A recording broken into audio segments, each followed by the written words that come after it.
এই গরমে রান্নাঘরে বেশিক্ষণ ঢুকে অনেক কিছু রান্না করতে যেদিন তোমাদের ইচ্ছা করবে না সেদিন এই রেসিপি দুটো একবার ট্রাই করতে পারো। দেখো তোমাদের কেমন লাগে। আমি এখানে বাসমতি চালের তেজপাতা, গোটা গরম মশলা, লবণ, একটুখানি সানফ্লাওয়ার অয়েল আর একটুখানি লেবুর রস দিয়ে বাসমতি চালের ভাতটা বানিয়ে নিয়ে ভালো করে জল ঝরিয়ে নিয়েছিলাম।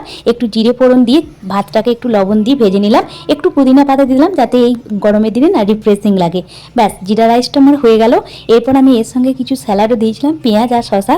এর থেকে আর আমার মনে হয় কিছু লাগবে না। আর একটু করেছিলাম ডিম ভাপা, যা রেসিপিটা চলো ঝটপট করে তোমাদের বলে দিই। খুব টেস্টি হয়েছিল ডিম ভাপাটা। আমাদের তিনজনের জন্য আমি 3টে ডিম সেদ্ধ করে খোসাটা ছাড়িয়ে নিচ্ছি। এবার মাঝখান থেকে কেটে নেবো।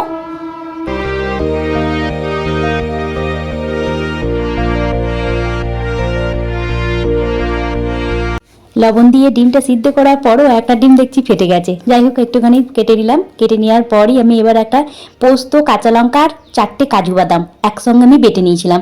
একটু দিয়ে দিলাম টক দই, খুব অল্প করি, একটু লবণ স্বাদ অনুযায়ী, একটু হলুদ, একটু কাশ্মীরি লঙ্কার গুঁড়ো। কাশ্মীরি লঙ্কার গুঁড়োটা তোমরা দিতেও পারো, না দিতেও পারো। আমি একটু রঙটা ভালো আসার জন্য দিয়েছি, খুব অল্প করে হলুদ দিয়েছি। ব্যাস, আর কিছু লাগবে না। একটু কাজু বাদাম, পোস্ত আর একটা কাঁচা লঙ্কা একসঙ্গে বেটে নেবে।